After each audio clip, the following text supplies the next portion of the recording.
하나님께서 아브라함을 부르시고 그에게 아주 중요한 약속을 하시죠. 이 약속이 이 성경 전체에 있어서 굉장히 중요한 약속으로 등장을 하는데, 그것이 바로 1절부터 3절까지의 내용입니다. 내가 먼저 아버지의 집을 떠나라 라는 명령으로부터 시작하여서 내가 너로 큰 민족을 이루겠다. 이 큰 민족이라는 것은 이스라엘 민족뿐만 아니라, 이스라엘 민족은 단순히 민족적인 의미가 있는 것이 아니라 구원사에 있어서 하나님의 백성이라는 의미가 있죠.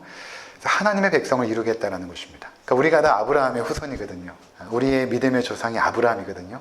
그러니까 아브라함에게 약속하셨던 이 말씀이 오늘날 우리에게까지 임할 때에 그 역사 가운데서 하나님께서 얼마만큼 신실하게 역사하셨는가가 성경에 대한 스토리가 되는 것입니다. 우리는 2000년 전까지 하나님의 역사를 보게 되는데, 예수 그리스도께서 부활하시고 승천하신 이후에 기록한 그 성경의 내용까지만 알고 있지만, 그 이후에 교회 역사 가운데 있어서 하나님께서 얼마만큼 신실하게 역사하셔서 우리가 그리스도를 믿게 되었는가, 이 아브라함을 부르신 이 역사, 내가 너로 큰 민족을 이루겠다라는 그 약속이 이미 성취가 되어졌죠. 그리고 내 이름을 창대하게 하겠다. 그리고 너는 복이 될 것이다. 복의 근원, 복이 될 것이다. 이렇게 말씀을 합니다. 그리고 또 하나는 무엇인가 하면 1절에 내가 내게 보여줄 땅으로 가라 이렇게 말씀하시죠. 땅으로 가라. 이 땅이 어디냐면 오늘 본문에 등장하지만 가나안 땅입니다. 잠깐 몇 절을 보시냐면 6절, 7절 아브라함이 그 땅을 지나 세겜 땅 모래 상수리 나무에 이르니 그때 가나안 사람이 그 땅에 거주하였더라. 여호와께서 아브라함에게 나타나 이르시되 내가 이 땅을 내 자손에게 주리라 하신지라. 자기에게 나타나신 여호와께 그가 그곳에서 제단을 쌓고, 이 세겜 땅이 굉장히 그 이스라엘 역사 가운데 중요한 땅이거든요. 나중에 보면 야곱이 이곳을 돈을 주고 사게 되고, 이 세겜 땅을 중심으로 에발산이 있고 그리심산이 있고, 이 세겜에서 언약을 갱신하고, 그리고 이제 나중에 요셉이 등장하는데, 요셉이 애굽에서 죽지 않습니까? 이집트에서 죽는데 출애굽할 때에 요셉의 그 유고를 가지고 나갑니다. 왜 가지고 나가냐면 요셉이 죽기 전에 너희가 내가 죽으면 나의 유고를 꼭 가지고 가서 이 애굽 땅이 아니라 가나안 땅에 묻어줘야 된다. 이렇게 부탁을 합니다. 그래서 모세가 출애굽할 때에 애굽에 있는 그 요셉의 유고를 가지고 갑니다. 그래서 가나안 땅에 들어가서 여리고 성으로부터 아이성 전투, 그러면서 계속해서 이스라엘 땅을 하나님의 땅으로 만들면서 맨 마지막에 여호수아 24장에 보면 그 세겜 땅에서 요셉의 유고를 세겜 땅에 딱 묻으면서 여호수아가 다 끝나거든요. 굉장히 무슨 하나의 영화처럼 마무리가 되어지는데, 바로 그 땅이 세겜 땅입니다. 그러니까 아브라함이 지금 이 세겜 땅, 거기 상수리 나무, 거기에 이르렀다 라고 말하고 있는 것입니다. 그리고 하나님께서는 이 땅을 내가 너희 자손에게 주겠다. 그래서 하나님의 백성 이스라엘이 가나안 땅이 자신의 터전이 되어지는 것이죠. 왜 하나님께서는 가나안 땅을 지목하셨을까? 여러 가지 의견들이 있습니다. 왜 가나안 땅일까 굳이? 근데 가나안 땅을 보면 사실은 별볼이 없는 땅입니다.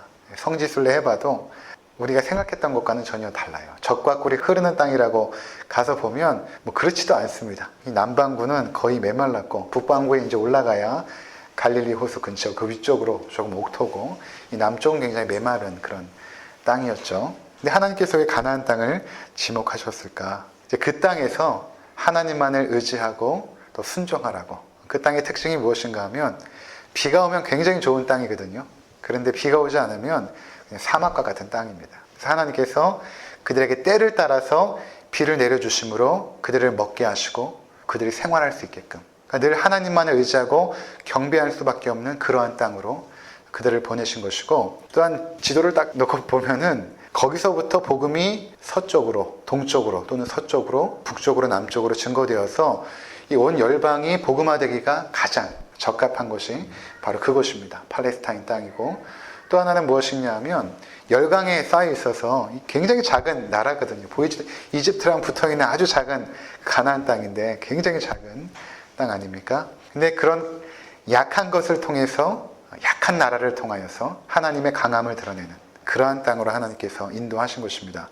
나중에 신명기에 보면 내가 너희를 선택한 이유가 무엇이냐면 너희 민족이 거룩하거나 뭐 하나님을 순종하거나 사랑받을 만해서 내가 너희 민족을 선택한 것이 아니라 내가 그냥 너희를 사랑한 것이다. 너희에게 어떤 조건이 있는 것이 아니라 내가 너희를 그냥 사랑하여서 너희를 내 민족 삼았다 이렇게 말씀하신 것처럼 가나안 땅도 마찬가지로 이 작고 연약한 이 지역을 중심으로 하나님의 그 강하고 위대하심을 나타내시려고 가나안 땅으로 인도하신 것입니다. 또 하나 이유를 들자면 이 가나안 땅이 굉장히 타락했던 땅이었습니다. 나중에 보게 되겠지만 가나안에 있는 7족속을 보면 우상 숭배가 굉장히 강하였고 그들은 우상 숭배의 가장 극한의 타락이라고 하면 그것은 동성애와 그리고 집단 강간이거든요. 근데 그런 일들이 가나안 땅에 있었습니다.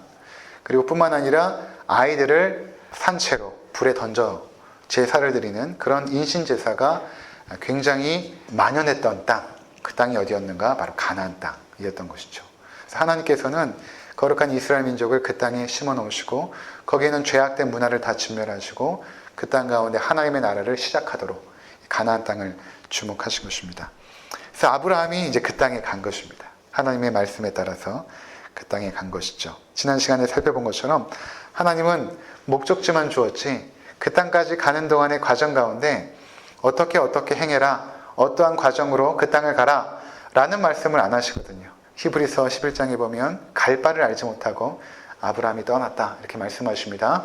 그래서 아브라함은 이 여정을 통해서 이제 하나님을 배워나가는 과정 가운데 있습니다. 아주 초보적인 신앙이 지금까지는 오늘 살펴보게 되겠지만 아주 초보적인 신앙입니다. 우리는 아브라함이 굉장히 믿음의 조상인 것 같죠. 22장에 가면 그렇게 되지만 처음 하나님 앞에 부름을 받았을 때는 아주 연약한 믿음의 초보였던 그 아브라함의 모습을 보게 됩니다. 그가 이제 가나안 땅에 가서 세겜 땅에서 하나님 앞에 제단을 쌓고 경배를 드립니다. 그리고 나서 어떤 일이 있었냐면 10절에 보니까 그 땅에 기근이 들었으므로 아브라함이 애굽에 거류하려고 그리로 내려갔으니 이는 그 땅에 기근이 심하였습니다. 기근이 있었다라고 2번이나 언급함으로 아브라함이 겪게 되는 이 기근의 상태가 굉장히 심각한 상태였음을 보여주고 있는 것입니다. 우리가 잘 아는 것처럼 아브라함이 75세 때 가나안 땅에 들어가게 됐는데 자신의 아내가 아이를 낳지 못하였죠. 지난 시간에 말씀드린 것처럼 소망이 없는 민족, 소망이 없는 이 땅을 의미하는 것입니다. 그리고 또 하나 오늘 보여주는 것은 자녀가 없어서 소망도 없었지만 또 하나는 기근으로 말미암아 지금 심각한 삶의 위기 가운데 처해져 있다는 것입니다. 한번 여러분 잘 생각해 보십시오. 아브라함이 우상을 숭배했던 그런 가정에서 우상을 만들다가 하나님의 부름을 받았습니다. 하나님께서 임하시고 그에게 내가 너를 창대하게 하겠다. 내가 너에게 땅을 주겠다. 라고 했을 때 하나님을 잘 알지 못하지만 어떤 위대한 신이 자신에게 임재한 것입니다. 아직 그 하나님을 알지 못합니다. 그러니까 그 하나님의 말씀에 어긴다라는 것은 저주를 받는다는 의미가 되거든요. 그 당시에 고대의 그 어떤 신에 대한 의식 가운데 그런 생각으로 두려워서 사실은 순종하면서 나갔죠. 어찌되었던 그렇게 순종하여서 하나님의 뜻을 이루어 나가는 과정 가운데 가나안 땅에 들어간 것입니다. 그리고 이 땅을 내가 너의 자손에게 주겠다 라고 약속까지 받은 것이죠. 땅을 주겠다라는 약속과 또 자손을 번성하겠다라는 약속, 그것을 받고 여기까지 온 것입니다. 하나님의 약속을 받았다면 이제 아브라함의 삶은 형통한 삶이 펼쳐져야 맞는 것 아니겠습니까? 여러분이 한번 생각해 보세요. 내가 하나님의 약속을 받았습니다. 어떤 하나님의 축복의 약속을 받았어요. 하나님께서 우리 가정 가운데 또는 나 개인적으로 어떤 하나님께서 약속을 주시고 내가 너를 축복하겠다는 약속을 받은 것입니다. 그러면 자연스럽게 우리는 하나님께서 우리 가정 가운데 어떠한 일을 이루실까라는 기대와 소망이 아마 충만해질 것입니다. 근데 막상 그 땅에 딱 갔는데 살다 보니까 아주 심각한 기근 상태 가운데 빠졌고 자신의 아내는 여전히 불임 상태에 있는 것입니다. 그러니까 이 심각한 상태 속에서 아브라함이 어떤 결정을 했냐면 애굽 땅으로, 이집트 땅으로 돌아가죠. 애굽 땅으로 돌아갑니다. 그때 그의 마음이 어땠을까? 하나님에 대한 의심이 아마 있었을 거예요. 나를 불러서 여기까지 왔는데 왜 이런 일들이 생길까? 도무지 이해가 되지 않는 것입니다. 나중에 보면 애굽에 들어가서 자기 아내를 누이라고 거짓말을 시키거든요. 자신의 생명이 보존받기 위해서. 아주 믿음의 초보죠.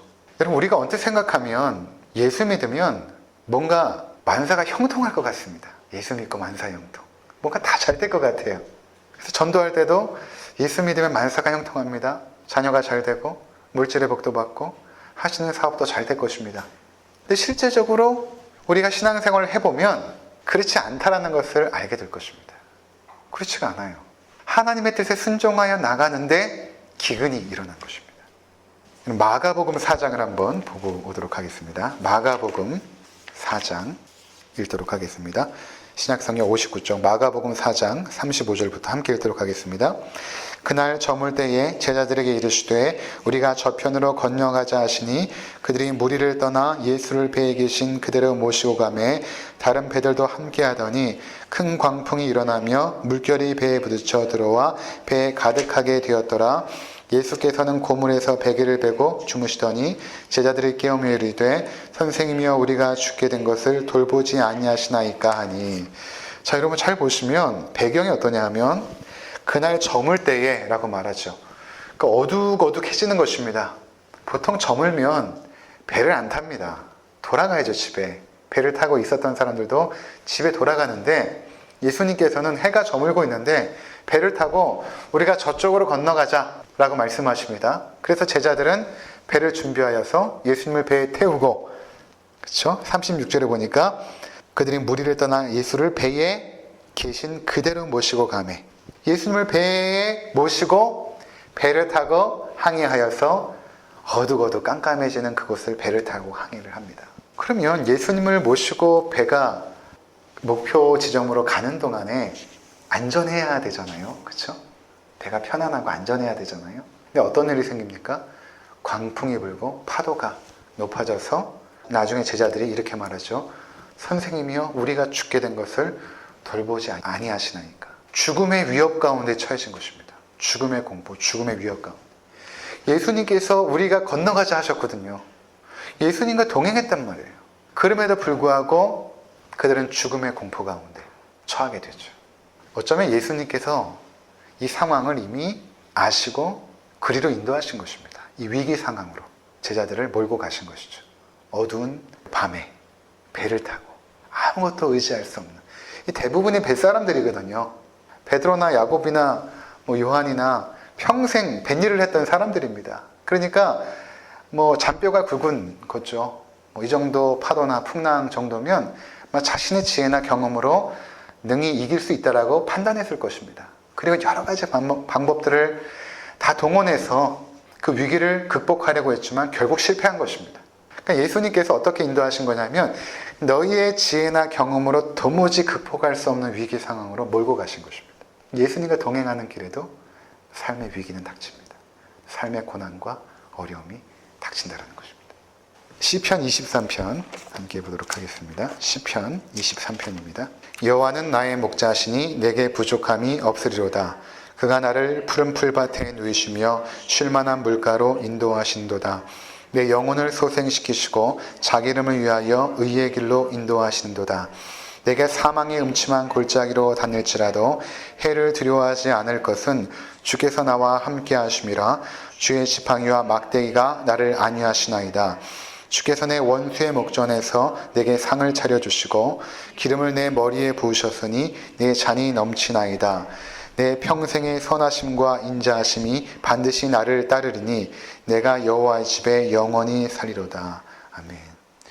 여호와가 우리의 목자가 되어주신다. 목자는 양을 인도하고 보호하는 역할을 하지 않습니까? 그러니까 당연히 이 목자는 양들을 푸른 초장과 쉴만한 물가로 인도하겠죠.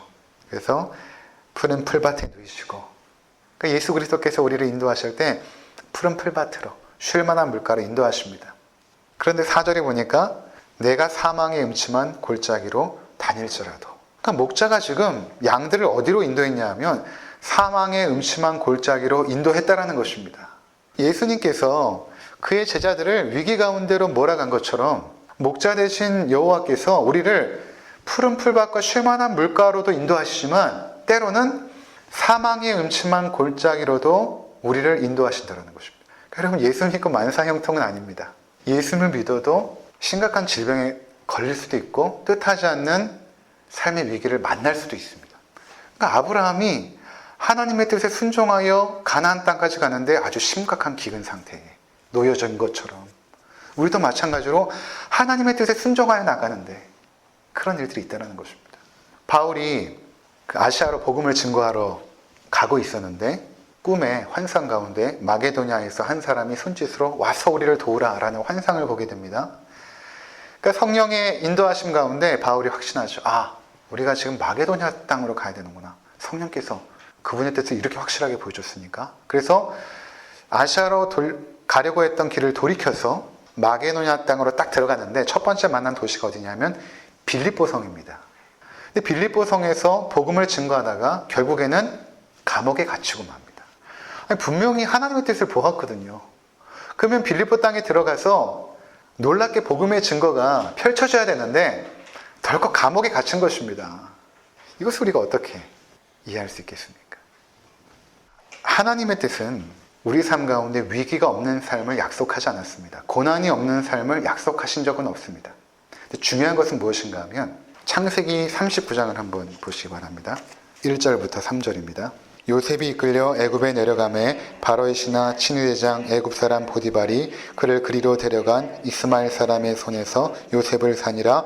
여호와께서 요셉과 함께 하심으로 그가 형통한 자가 되어 그의 주인 애굽의 사람의 집에 있으니 그의 주인이 여호와께서 그와 함께 하심을 보며 또 여호와께서 그의 범사에 형통하게 하심을 보았더라.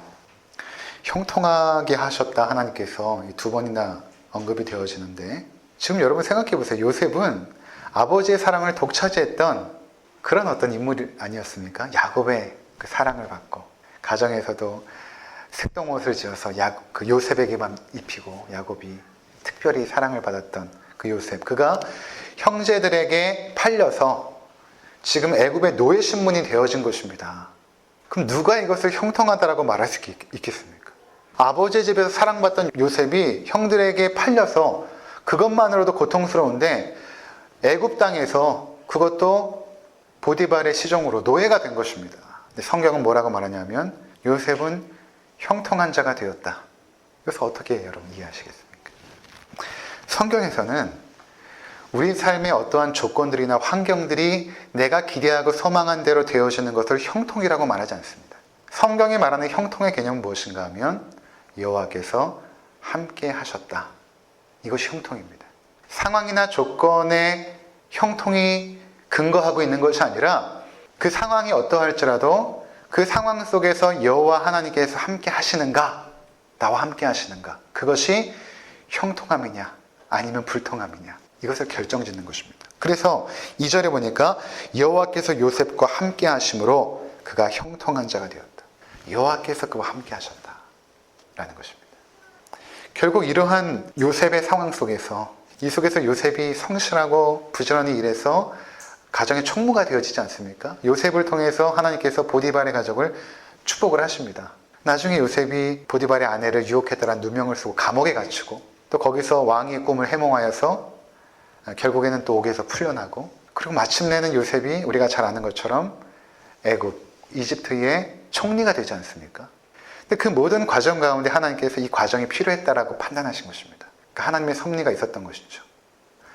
결국 무엇인가 하면 하나님께서 우리 삶 가운데 때로는 위기를 허락하시고 고난을 허락하시고 어려움들을 주시는 목적이 있습니다. 그것은 우리를 연단하셔서 마침내 하나님께서 목표하신 그 자리로 우리를 성장시키기 위해서 그런 과정들을 겪게 하신다는 것입니다. 그냥 우리 삶에 아무런 일이 없이 순적하게 살아가는 것이 아니라 때로는 삶의 어려움과 난관과 위기들을 던져주십니다. 마치 숙제처럼. 그리고 그것들을 잘 극복하며 그 속에서 하나님을 신뢰하는 법을 배우고 하나님의 인도하심을 받는 법을 배우면서 우리는 하나님의 사람으로 점점 성장해 나가죠.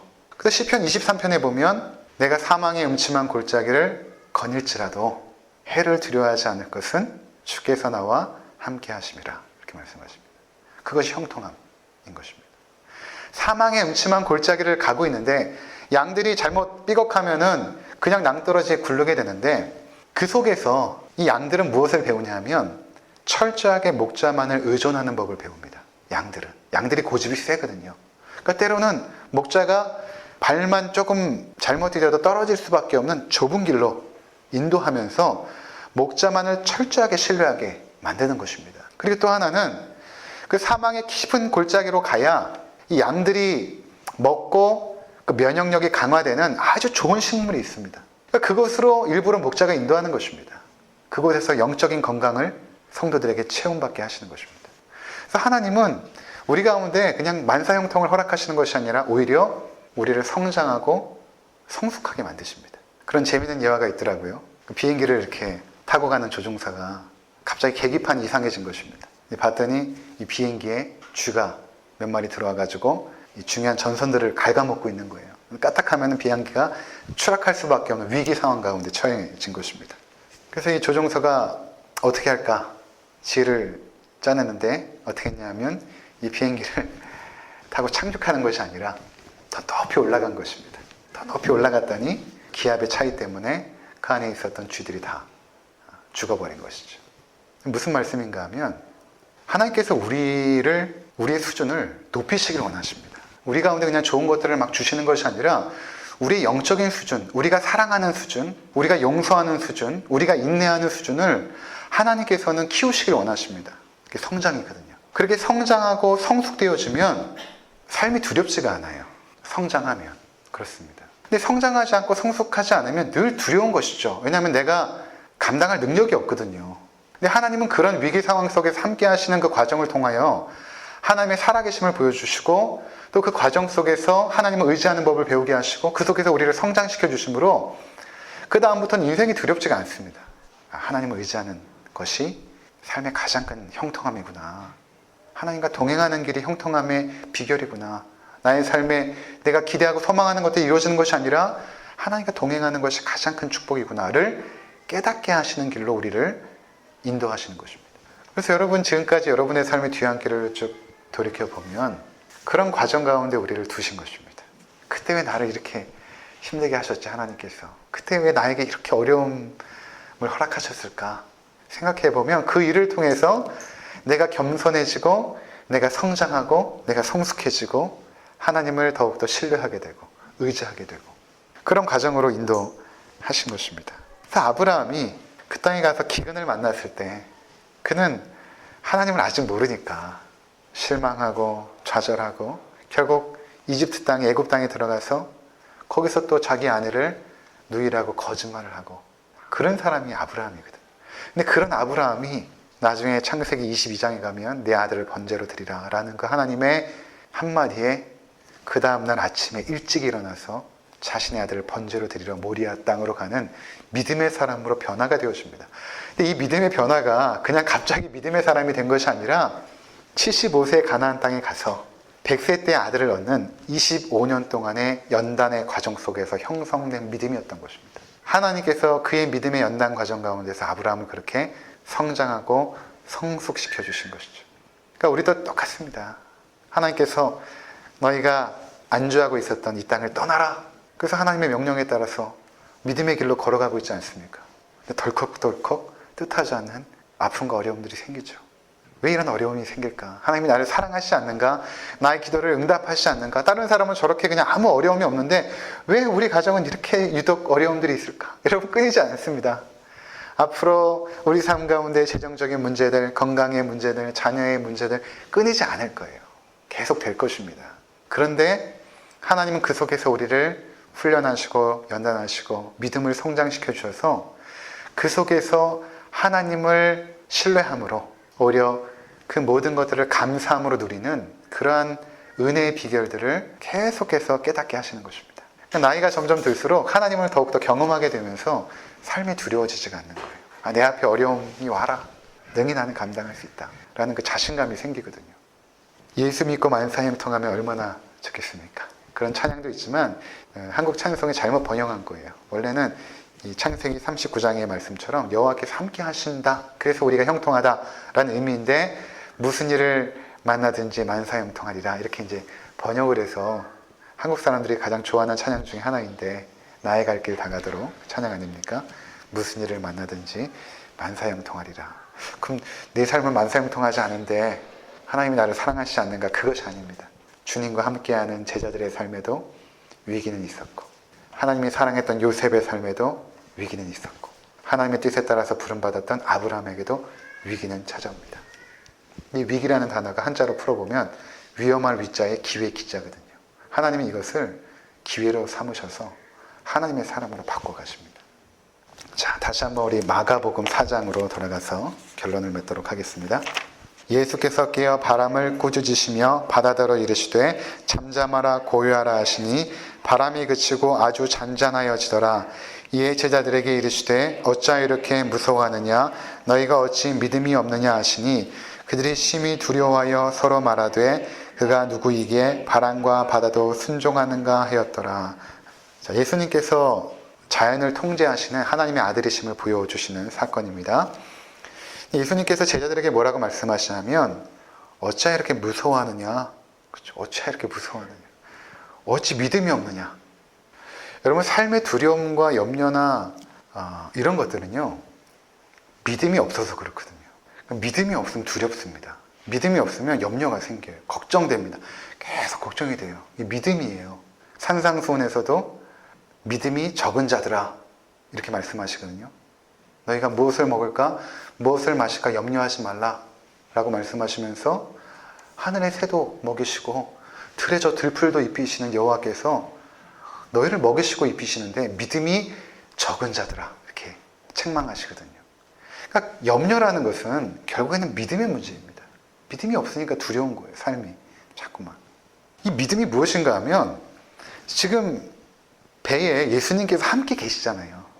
그럼 배가 좌초돼 가지고 물에 빠지게 되면 예수님도 빠지는 것입니다. 근데 그런 일은 일어날 수가 없습니다. 예수님과 동행하는 삶 가운데 실패는 없거든요. 예수님이 같이 침몰하지 않습니다. 함께 하시는데 어떻게 침몰하겠습니까? 그러니까 그들이 예수님을 믿지 못한 것입니다. 그래서 그들이 뭐라고 불렀냐면 선생님이여 우리가 죽게 된 것을 돌아보지 아니하시나이까. 선생님이라고 불렀죠. 예수님에 대한 믿음이 없었던 것입니다. 그들이 예수님께서 행하신 기적도 보았고 능력도 보았는데 아직 예수님을 모르는 거예요. 그래서 그들이 마지막에 뭐라고 말하냐면 41절에 그들이 심히 두려워하여 서로 말하되 그가 누구에게 바람과 바다도 순종하는가 했더라. 뭔가 지금 예수님에 대한 시야가 조금씩 열린 것입니다. 저가 도대체 누구이기에 저 말씀 한마디로 자연을 제압하는가.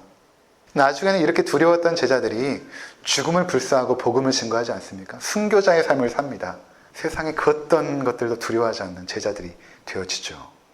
결국 하나님께서는 우리를 그런 자리로 인도하시는 거예요. 담대하고 강하고 용기 있고 그러려면 이 믿음이 필요하거든요. 하나님이 어떤 분이신지 예수님이 어떤 분이신지. 근데 이러한 믿음은 공부해서 배워서 성경 공부 많이 한다라고 되는 것이 아니라 성경 공부 백독한다라고 믿음이 막 생기는 것이 아니라 실제로 인격적으로 그리스도의 인도하심과 하나님의 능력을 체험하지 않으면 이 믿음이 형성이 되지가 않습니다. 우리가 하나님 말씀을 가르침을 받지만 이것이 실제적으로 우리 삶 가운데 경험되어지지 않으면 하나님의 살아계심을 경험하지 않으면 이것이 우리 가운데 확고한 믿음으로 자리 잡지 않거든요. 근데 왜 경험하지 못하는가? 대부분 보면 순종하지 않아서 경험하지 않는 것입니다. 나의 지혜나 나의 경험을 통하여서 인생을 살아가지 정말로 하나님을 의지하여서 백지 상태에서 그 뜻을 하나님의 뜻만을 추구하며 살아가지 않습니다. 왜냐하면 손해거든요. 그리고 아브라함처럼 갈 바를 알지 못하고 걸어가는 길이 얼마만큼 두렵겠습니까? 근데 하나님 믿고 가는 것이거든요. 하나님 믿고 한 걸음 한 걸음 가는 것입니다. 그러면 하나님의 살아계심을 경험하게 돼요. 그때부터 하나님이 살아계시는구나. 조금씩 시야가 트이면서 이것들이 계속 반복적으로 우리 삶 가운데 경험이 되어지면 믿음이 생깁니다. 믿음이 적은 자들아, 적은 믿음과 큰 믿음이 있는데 믿음이 점점 자라죠. 커집니다.